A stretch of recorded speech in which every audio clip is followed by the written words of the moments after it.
En ce mardi 24 mars 2026, nous continuons ensemble ce chemin de carême, ce temps précieux de grâce et de renouvellement intérieur que l'Église nous offre chaque année comme une invitation à revenir vers l'essentiel, à nous dépouiller de tout ce qui alourdit notre cœur, à laisser la lumière de Dieu pénétrer dans les recoins les plus sombres de notre âme. Nous sommes ici ensemble dans ce moment de prière et de méditation, et je suis heureux de vous retrouver sur cette chaîne, Psaume de foi, où chaque jour de ce carême, nous cheminons côte à côte, portant nos intentions, nos peines, nos espérances, et les offrant au Seigneur dans un élan de foi sincère et profonde. Avant d'entrer dans la méditation du jour, je veux prendre un instant pour vous dire combien votre présence ici compte. Vous êtes nombreux à regarder ces vidéos depuis votre chambre, votre cuisine, parfois dans le silence de la nuit, quand le sommeil ne vient pas, parfois au réveil, quand le cœur cherche encore une ancre avant d'affronter la journée. Et ce geste simple, de vous arrêter, d'écouter, de prier, de vous tourner vers Dieu au milieu du tumulte de la vie ordinaire, ce geste est déjà en lui-même une prière. Si vous n'êtes pas encore abonné à cette chaîne, je vous invite à le faire maintenant, non pas pour des chiffres ou des statistiques, mais parce que cet abonnement est une façon de dire « Oui, je veux grandir dans la foi. Oui, je veux que ces moments de prière fassent partie de mon quotidien. » Appuyez sur ce bouton et rejoignez cette communauté qui cherche Dieu avec un cœur sincère. Aujourd'hui, notre méditation porte un titre qui peut sembler simple à première lecture, mais qui, en vérité, touche quelque chose de très profond dans notre façon d'être au monde et d'être avec les autres. Ce titre, c'est celui-ci. Donner avant de recevoir, aimer avant d'être aimé, comprendre avant d'exiger d'être compris. 3 mouvements du cœur qui résument, dans leur totalité, l'essence même de la charité évangélique. Et pour nourrir notre réflexion, nous nous appuyons sur ces paroles de saint Paul dans sa première lettre aux Corinthiens, au chapitre 13, verset 5, où il écrit que la charité ne cherche pas son propre intérêt, ne s'irrite pas, ne tient pas compte du mal. Ces quelques mots contiennent une vérité si vaste, si exigeante, si bouleversante qu'on pourrait passer une vie entière à essayer de les vivre sans jamais les épuiser complètement. Nous vivons dans un monde où tout pousse à la réciprocité immédiate. Je donne, donc tu dois donner. Je fais un effort, donc j'attends un effort en retour. Je suis blessé, donc je mérite des excuses. Cette logique d'échange, de comptabilité relationnelle, nous la portons tous en nous d'une façon ou d'une autre, parce que nous sommes des êtres fragiles, des êtres qui ont besoin d'être vus, reconnus, valorisés, et cette fragilité en elle-même n'est pas un défaut. Elle est constitutive de notre humanité. Mais lorsque cette fragilité devient une exigence, lorsqu'elle se transforme en revendication permanente, lorsque notre relation aux autres est entièrement conditionnée par ce que nous en obtenons, alors nous nous éloignons de l'Évangile, nous nous éloignons du Christ, nous nous éloignons de la liberté profonde que Dieu désire pour chacun d'entre nous. Car Jésus n'a pas aimé parce qu'il était aimé en retour. Jésus a aimé gratuitement, radicalement, jusqu'au bout, jusqu'à la croix, jusqu'au dernier souffle, jusqu'au pardon accordé à ceux-là même qui lui arrachèrent la vie. Et ce don total, absolu, sans condition et sans attente de réciprocité, c'est le modèle que l'Évangile nous propose, non comme une règle froide et abstraite, mais comme un chemin vivant, possible, incarné, tracé par quelqu'un qui a marché sur cette terre comme nous, qui a connu la fatigue, la trahison, l'incompréhension, le rejet, et qui, malgré tout cela, a continué d'aimer. Comprendre l'autre avant d'être compris, c'est d'abord accepter que l'autre est un mystère. Chaque personne que nous croisons, chaque visage que nous regardons, porte en lui une histoire que nous ne connaissons pas entièrement, des blessures que nous n'avons pas vues se former, des peurs qui ont grandi dans des espaces que nous n'avons pas habitués, des joies aussi que nous n'avons pas partagées. Et quand cette personne agit d'une façon qui nous blesse, qui nous déçoit, qui nous irrite, notre premier réflexe est souvent de la juger à partir de ce seul acte, de réduire toute la complexité de son être à ce moment précis qui nous a fait mal. Mais la foi nous appelle à autre chose. La foi nous appelle à regarder plus loin, à chercher derrière l'acte la personne entière, à nous demander non pas seulement ce qu'elle a fait, mais ce qu'elle traverse, ce qu'elle porte, ce qui l'a amenée là. Cette posture de compréhension profonde, cette disposition à entrer dans le monde intérieur de l'autre avant même de formuler un jugement, c'est ce qu'on pourrait appeler l'empathie évangélique. Et elle est difficile. Elle est difficile parce qu'elle demande de mettre de côté notre douleur personnelle pour un moment, de traverser notre propre réaction pour aller chercher quelque chose de plus grand. Elle est difficile parce qu'elle suppose une certaine mort à soi-même, une renonciation à notre besoin immédiat d'être reconnu, validé, consolé. Mais c'est précisément dans cette mort à soi-même que la vraie vie s'épanouit, que l'amour devient libre et transformant. Il existe dans la tradition spirituelle catholique française une prière qui a été transmise de génération en génération, une prière qui touche exactement ce point de la méditation d'aujourd'hui. On l'appelle parfois la prière de Saint François d'Assise, même si les historiens nous disent qu'elle a été composée bien après lui, au début du XXe siècle en France, dans un petit journal catholique de Paris. Peu importe l'origine exacte, ce qui compte, c'est la vérité qu'elle contient, la profondeur spirituelle qu'elle distille dans des mots simples et lumineux.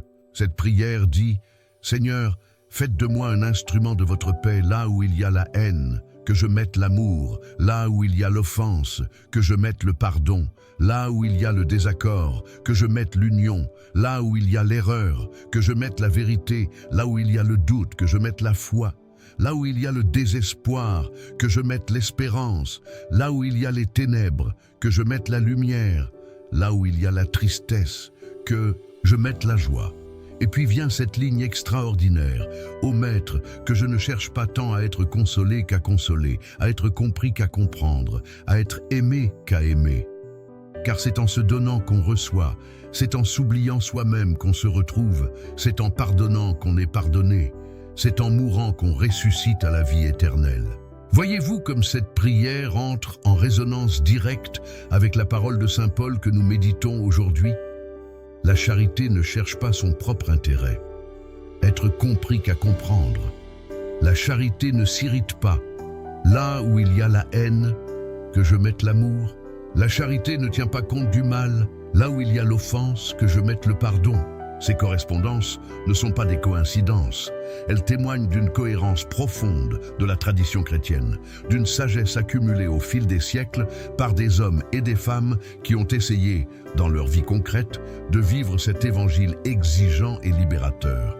Mais je voudrais maintenant descendre encore plus profond, toucher quelque chose d'encore plus intime dans cette méditation. Parce que comprendre l'autre avant d'être compris, cela commence par quelque chose de très concret, très quotidien, très ordinaire. Cela commence dans nos familles, dans nos couples, dans nos amitiés, dans nos relations de travail. Cela commence dans cette conversation difficile que vous avez avec votre conjoint ou votre conjointe et où chacun attend que l'autre fasse le premier pas. Cela commence dans ce silence pesant entre vous et un ami qui vous a blessé il y a des semaines et où aucun de vous deux n'ose rompre la glace. Cela commence dans cette tension avec un collègue, dans cet éloignement avec un enfant, dans cette incompréhension avec un parent vieillissant qui ne comprend plus les codes de votre monde et que vous ne prenez plus le temps d'habiter dans le sien. La vie spirituelle ne se joue pas seulement dans les grands gestes héroïques, dans les martyrs et les extases mystiques. La vie spirituelle se joue précisément dans ces petits moments de choix, quand vous pouvez choisir d'écouter vraiment, de mettre de côté votre propre besoin d'avoir raison pour entendre ce que l'autre essaie de vous dire. Quand vous pouvez choisir de poser une question sincère plutôt que de lancer une accusation. Quand vous pouvez choisir de rester dans la pièce au lieu de claquer la porte. Ces petits choix, répétés jour après jour, sont le tissu même de la sainteté ordinaire, la sainteté que Dieu appelle chacun d'entre nous à vivre là où nous sommes, avec les personnes que nous avons, dans les circonstances que nous n'avons pas toujours choisies. Présentons maintenant nos intentions au Seigneur en ce début de journée en ce mardi de Carême, pour que cette prière devienne le souffle qui nous porte tout au long des heures à venir. Par le signe de la Sainte Croix, délivrez-nous, Seigneur notre Dieu, de nos ennemis, au nom du Père et du Fils et du Saint-Esprit. Amen. Soyez sobres et vigilants. Votre adversaire, le diable, rôde comme un lion rugissant, cherchant quelqu'un à dévorer. Résistez-lui, ferme dans la foi, sachant que c'est la même souffrance que subissent vos frères répandus dans le monde entier. En ce matin, je me lève dans la puissance de la Trinité Sainte, Père, Fils et Saint-Esprit, un seul Dieu en trois personnes, Créateur de toutes choses visibles et invisibles, source de toute lumière, de toute vie, de toute vérité. Je me lève par la force de la naissance du Christ en notre chair fragile, par la puissance de son baptême dans les eaux du Jourdain, par la vertu de sa passion et de sa mort sur la croix de bois, par la gloire de sa résurrection au matin de Pâques, par la majesté de son ascension dans la demeure du Père, par l'espérance de son retour dans la gloire pour juger les vivants et les morts. Je me lève dans la communion des saints, dans la prière des patriarches et des prophètes, dans la foi des apôtres, dans le témoignage des martyrs, dans la pureté des vierges consacrées, dans la sagesse des docteurs de l'Église, dans l'intercession de tous ceux qui ont marché avant moi sur ce chemin de foi et qui maintenant voient face à face celui qu'ils ont aimé sans le voir. Que la force de Dieu me guide en ce jour, que la puissance du Très-Haut me soutienne dans l'épreuve, que la sagesse divine éclaire mes décisions, que le regard de Dieu veille sur mes pas, que l'oreille de Dieu entende mes supplications, que la parole de Dieu façonne ma bouche et mon cœur, que la main de Dieu me garde de toute chute, que le chemin de Dieu soit tracé devant moi avant même que je lève le pied, que le bouclier de Dieu me protège contre les flèches du malin, que l'armée des anges m'accompagne et me défende contre les pièges du démon, contre les tentations qui cherchent à me faire trébucher, contre tous ceux qui me veulent du mal de près ou de loin, qu'ils agissent seuls ou de concert. J'invoque aujourd'hui ces forces pour me protéger contre tout mal, contre toute puissance cruelle qui menace mon corps ou mon âme, contre les séductions des faux prophètes qui parlent au nom de Dieu sans le connaître, contre les idoles modernes qui prétendent donner la vie mais qui donnent la mort, contre la magie et les pratiques occultes qui cherchent à éloigner les âmes de la lumière, contre tout ce qui corrompt et abîme la dignité de l'être humain fait à l'image et à la ressemblance de Dieu. En ce jour, que le Christ me garde de tout danger. Christ avec moi, Christ devant moi, Christ derrière moi, Christ en moi, Christ sous moi, Christ au-dessus de moi, Christ à ma droite, Christ à ma gauche, Christ quand je me couche, Christ quand je m'assieds, Christ quand je me lève, Christ dans le cœur de tous ceux à qui je parle, Christ sur les lèvres de tous ceux qui me parlent, Christ dans les yeux de tous ceux qui me voient, Christ dans les oreilles de tous ceux qui m'entendent. Que Dieu se lève par l'intercession de la bienheureuse Vierge Marie, de Saint Michel Archange, de Saint Jean-Baptiste, de Saint Joseph, patron de l'Église universelle, et de toutes les milices célestes. Que ses ennemis soient dispersés et que tous ceux qui haïssent la lumière fuient loin de sa face. Au nom du Père et du Fils et du Saint-Esprit. Amen. Notre Père qui es aux cieux, que ton nom soit sanctifié, que ton règne vienne, que ta volonté soit faite sur la terre comme au ciel. Donne-nous aujourd'hui notre pain de ce jour. Pardonne-nous nos offenses, comme nous pardonnons aussi à ceux qui nous ont offensés. Et ne nous laisse pas entrer en tentation, mais délivre-nous du mal. Délivre-nous du mal, Seigneur, en ce carême et chaque jour de notre vie. Délivre-nous du mal, délivre-nous du mal, délivre-nous du mal, délivre-nous du mal, car c'est à toi qu'appartiennent le règne, la puissance et la gloire, pour les siècles des siècles. Amen. Je vous salue Marie, pleine de grâce, le Seigneur est avec vous. Vous êtes bénie entre toutes les femmes, et Jésus, le fruit de vos entrailles, est béni. Sainte Marie, Mère de Dieu, priez pour nous pauvres pécheurs, maintenant et à l'heure de notre mort. Amen. Ô Marie, conçue sans péché, priez pour nous qui avons recours à vous et pour tous ceux qui ne recourent pas à vous, particulièrement pour les ennemis de la Sainte Église et pour ceux qui vous sont recommandés. Revêtez-vous de l'armure de Dieu pour pouvoir résister aux embûches du diable. Car ce n'est pas contre des êtres de sang et de chair que nous avons à lutter, mais contre les principautés et les puissances, contre les régisseurs de ce monde de ténèbres, contre les esprits du mal qui habitent les espaces célestes. C'est pourquoi prenez l'armure de Dieu, afin d'être en mesure de résister aux jours mauvais et de tenir jusqu'au bout après avoir tout surmonté. Tenez-vous donc prêts, la vérité pour ceinture, avec la justice comme cuirasse, et pour chaussure le zèle à propager l'évangile de la paix. En toutes circonstances, prenez le bouclier de la foi, qui vous permettra d'éteindre tous les traits enflammés du malin. Prenez enfin le casque du salut et l'épée de l'esprit, qui est la parole de Dieu. Priez en tout temps avec toutes sortes de prières et de supplications dans l'esprit, observant à cet effet une vigilance constante et intercédant pour tous les saints. Amen. Père, qui es aux cieux, la foi que tu nous as donnée en ton Fils Jésus-Christ, notre frère, et la flamme de charité répandue dans nos cœurs par l'Esprit Saint, qu'elles éveillent en nous la bienheureuse espérance de l'avènement de ton règne. Que ta grâce nous transforme en serviteurs diligents de l'Évangile, afin que cette bonne nouvelle fermente l'humanité entière comme un levain d'espérance confiante. Que la grâce de ce temps de carême ravive en nous, pèlerins d'espérance, le désir des biens éternels, et répande sur le monde entier la joie et la paix de notre Rédempteur. À toi, Dieu béni dans l'éternité, louange et gloire pour les siècles des siècles. Amen. Que le Seigneur soit avec vous. Il est au milieu de nous.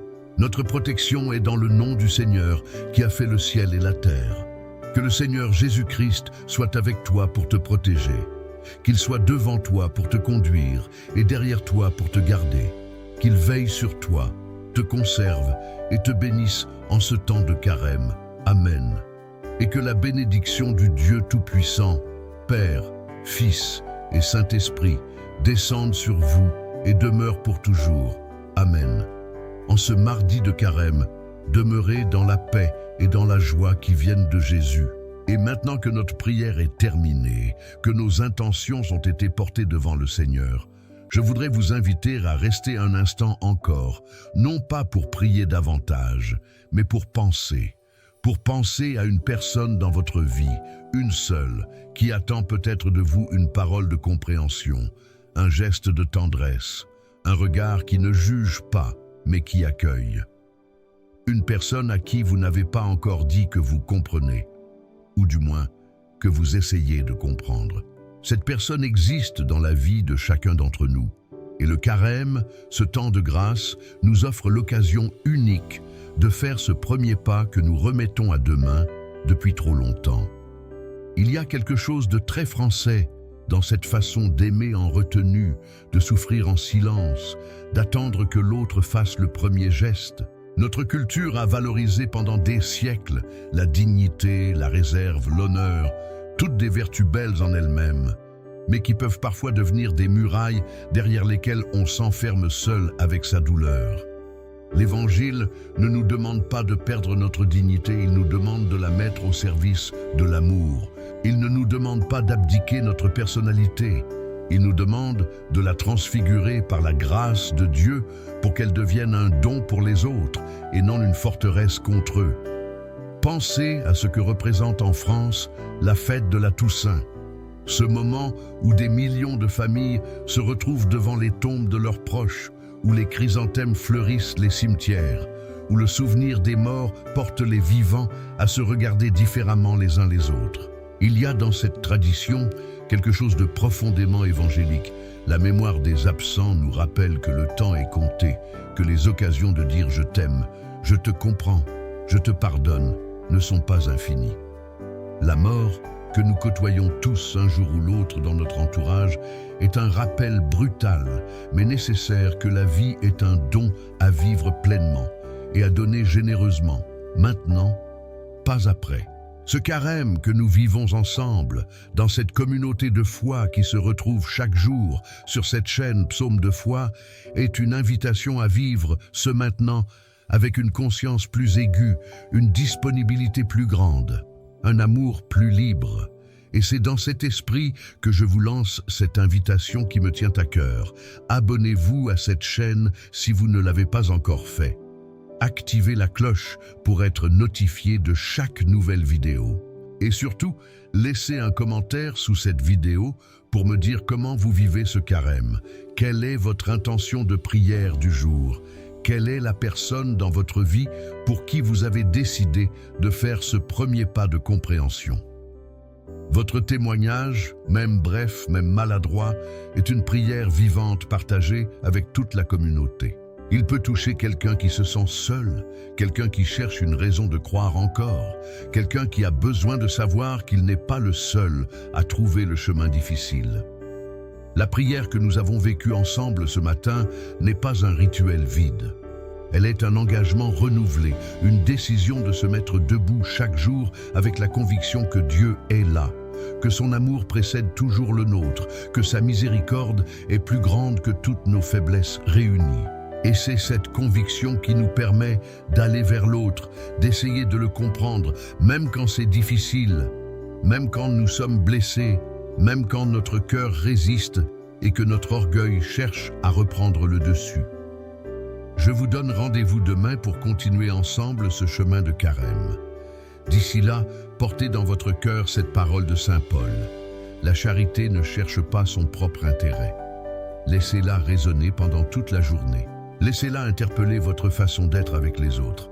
Laissez-la transfigurer vos rencontres, même les plus ordinaires, même les plus brèves, parce que c'est dans l'ordinaire que se joue l'extraordinaire de la foi, parce que c'est dans le quotidien que l'Évangile prend chair et devient vivant, parce que c'est dans vos mains, dans vos paroles, dans vos regards, que le Christ continue aujourd'hui sa présence dans ce monde qui a tant besoin d'être aimé et compris. Que la bénédiction de Dieu vous accompagne en ce mardi 24 mars et que la paix du Christ règne dans vos cœurs. Amen.